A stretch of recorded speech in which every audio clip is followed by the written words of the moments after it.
Hello दोस्तों, नमस्कार। स्वागत है आपका आपके यूट्यूब चैनल एग्जाम 91 पे। तो कैसे हैं दोस्तों आप लोग? चलिए भाई, उम्मीद कर रहे हैं बढ़िया होंगे। देखिए, हिंदी का प्रैक्टिस सेट काफ़ी दिनों से नहीं हुआ था और जो हम लोगों ने फिर अभी हिंदी कराई है, जो हम लोगों के जो प्रैक्टिस सेट चल रहे हैं फुल लेंथ के, उसमें जो हिंदी हो रही है मैं देख रहा हूँ बच्चे बहुत गलत कर रहे हैं। तो उसी चीज़ को देखते हुए हम लोग यहाँ पे हिंदी का प्रैक्टिस सेट फिर से स्टार्ट कर रहे हैं और कोशिश रहेगी कि आपको ये डेली मिले। ठीक है, जो हमारा ये जो आपको प्रैक्टिस सेट है, ये स्पेशली ज़्यादा जो फोकस रहेगा वो ग्रुप डी के ऊपर रहेगा। किसके ऊपर? ग्रुप डी के ऊपर। इसका जो फोकस होगा वो पूरी तरीके से ज़्यादातर जो है वो ग्रुप डी के ऊपर रहेगा। चलिए, तो पहला क्वेश्चन देखेंगे। लिखा हुआ है निम्नलिखित में से कौन सा स्वर नहीं है। तो देखो, स्वर कितने होते हैं आपको भी पता है, 11 + 2 13 होते हैं। ठीक, इसमें यहाँ पे ये देखना है, लिखा हुआ आ, छोटा ऊ, ए और यहाँ लिखा हुआ है। तो छोटा ये तो सब लिखे हुए हैं। ये चाचा जाजा की जो सीरीज आती है, ये उसका पंचम अक्षर लिखा हुआ है, तो यहाँ पे ये तो हो नहीं सकता। फिर निम्नलिखित में से अंत्यस्थ व्यंजन कौन सा है? कौन सा अंत्यस्थ व्यंजन पूछा जा रहा है। चलो, अंत्यस्थ व्यंजन जो होते हैं वो 4 होते हैं। कितने होते हैं? अंत्यस्थ व्यंजनों की संख्या 4 होती है। ये 4 कौन कौन से होते हैं? या, रा, ला और वा होते हैं। ठीक, तो यहाँ पे आपको अंत्यस्थ व्यंजन में यहाँ पे या देखने को मिल रहा है और ये 4 होते हैं। कौन कौन से? या, रा, ला और वा।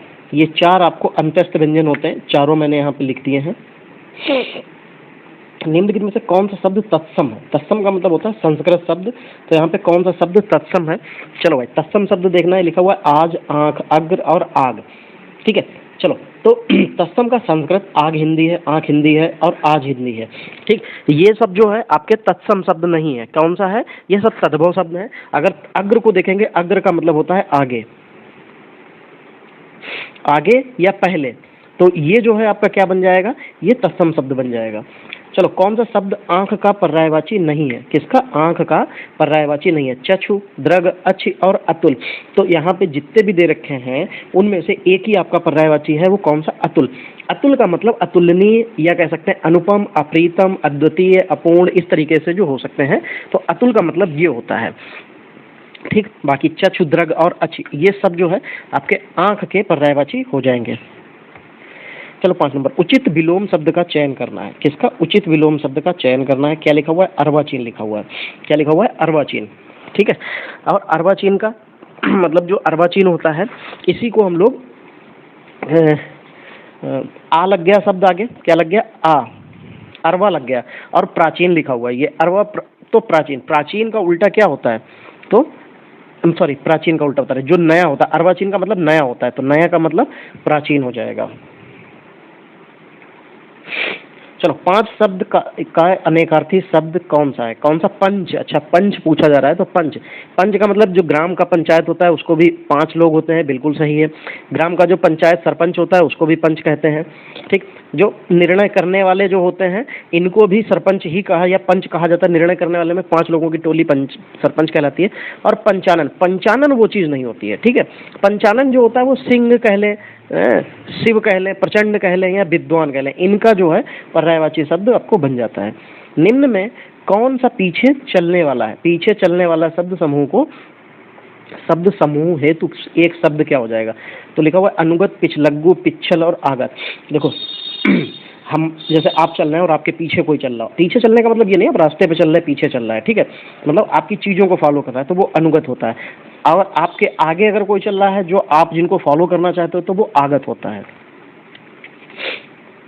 चलो, यहाँ पे लिखा हुआ है मनगढ़ंत। इसका हमको लिंग बनाना है कि ये लिंग कौन सा हो जाएगा। ठीक है, पहले तो आपको ये पता होना चाहिए मनगढ़ंत है क्या। मनगढ़ंत एक विशेषण शब्द है। क्या है? ये एक विशेषण शब्द है।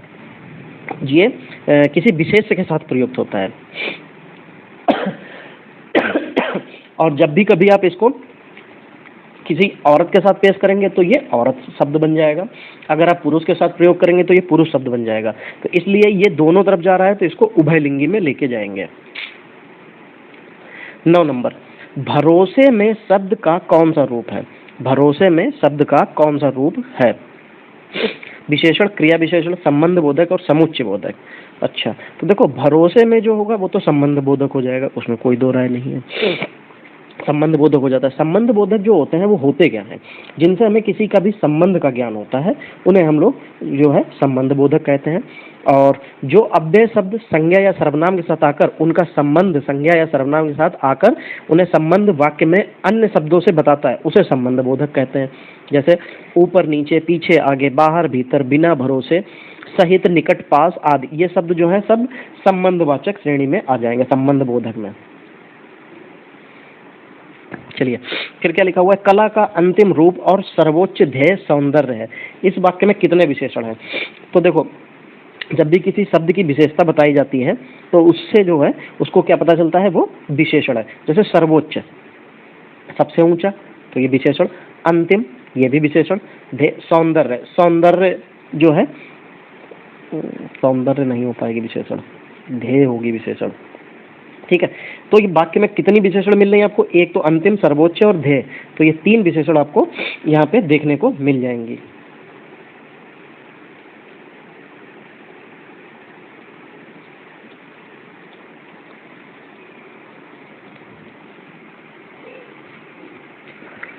अधिमानता में प्रयुक्त उपसर्ग बताएं। किसमें? अधिमानता में प्रयुक्त उपसर्ग बताएं। उपसर्ग कहाँ लगते हैं? उपसर्ग हमेशा शब्द के प्रथम यानी कि पहले लगते हैं। तो जब शब्द के पहले लग जाएगा तो क्या लिखा हुआ है? मानता। कौन सी? अधिमानता। तो अधि इसका उपसर्ग हो जाएगा। चलो, अत्यधिक का शुद्ध संधि विच्छेद क्या हो जाएगा? क्या हो जाएगा? अत्यधिक का शुद्ध संधि विच्छेद क्या हो जाएगा? अत्य प्लस अधिक, अति प्लस अधिक, अति प्लस अधिक, अत्यधिक। तो आपको पता है कि यहाँ पे जब भी कभी छोटी ई और बड़ी ई मिलके क्या बना देती है, या छोटी ई छोटा मिलके आपको बड़ी ई की तरफ लेके चला जाएगा और ये यड़ संधि हो जाएगी। कौन सी हो जाएगी? ये,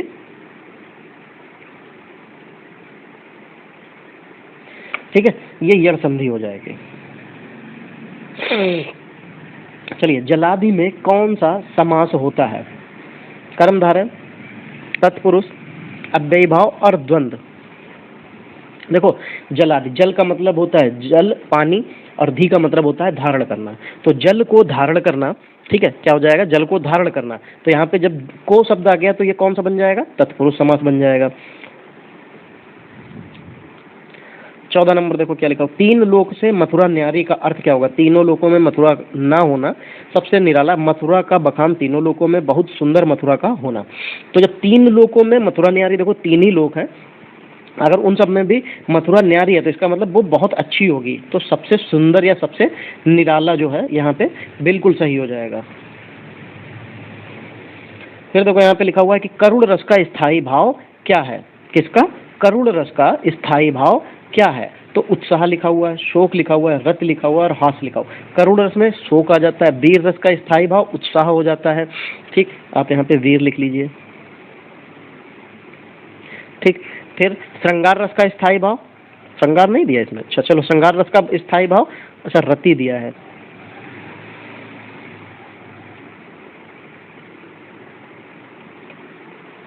ठीक, और हास्य का क्या होता है? वो हास्य का ही हास्य होता है। ठीक है, प्रत्यक्ष से के द्वारा अप्रत्यक्ष का चमत्कार पूर्ण वर्णन किस अलंकार का लक्षण है? प्रत्यक्ष के द्वारा अप्रत्यक्ष का चमत्कार पूर्ण वर्णन, तो ये अनुमान का हो जाएगा। किसका हो जाएगा?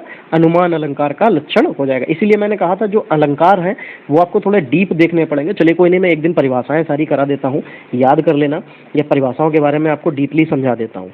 चलिए, निम्नलिखित शब्दों में कौन सा शब्द शुद्ध है? तो लिखा हुआ है विदुषी, विदुषी, विदुषी, विदुषी, सब सारे शब्द के जो है विदुषी ही लिखा हुआ है। तो देखो यहाँ पे किसी में भी छोटी मात्रा नहीं लगी तो क्या हो जाता है? विदुषी, यहाँ पे पेट चीरने वाला चा बन जाता है।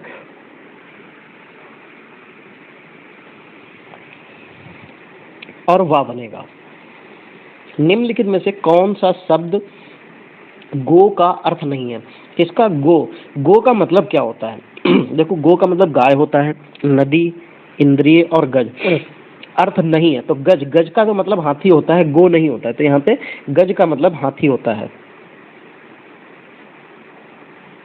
ठीक है, चलो, उसका हृदय इतना कोमल है कि मित्र को क्या वह अपने को भी चोट नहीं पहुंचा सकता? तो यहाँ पे मित्र को नहीं तो शत्रु होना चाहिए, तो देखो शत्रु लिखा हुआ है और यही आपका जो है आंसर बन जाएगा। चलिए फिर क्या लिखा हुआ है, निम्नलिखित शब्दों में से कौन सा तत्सम शब्द नहीं है। तत्सम मतलब संस्कृत शब्द नहीं है।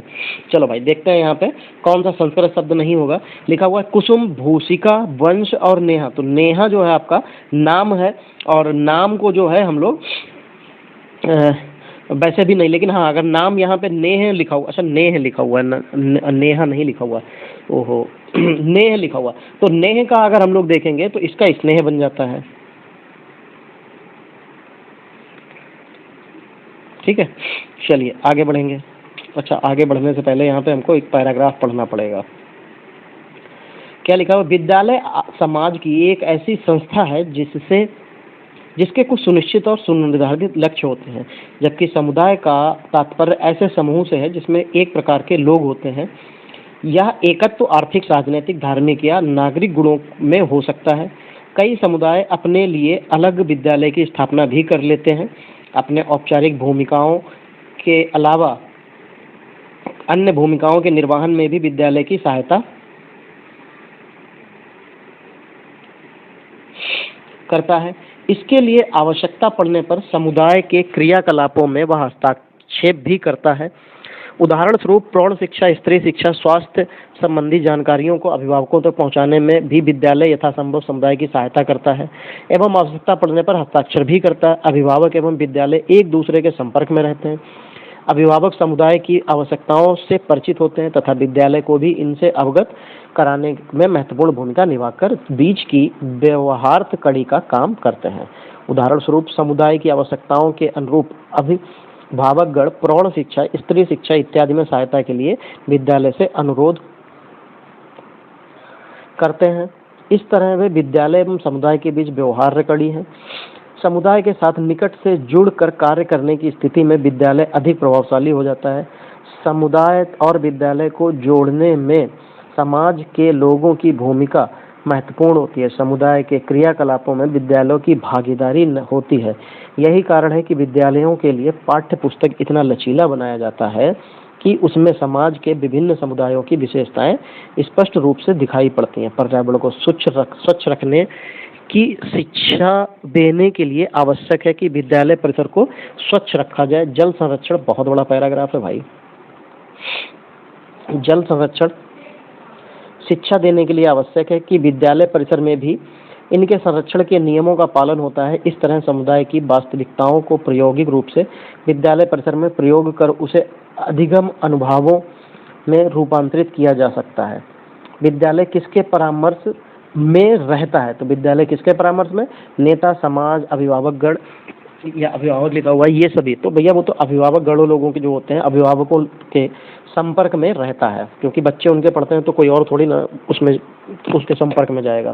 खैर, समुदाय और विद्यालय को जोड़ने में किसकी महत्वपूर्ण भूमिका होती है, राजनैतिक लोग, धार्मिक लोग, इनकी भूमिका कब से होने लगी जोड़ने के लिए, वहाँ पे तो सामाजिक लोगों की जरूरत पड़ती है।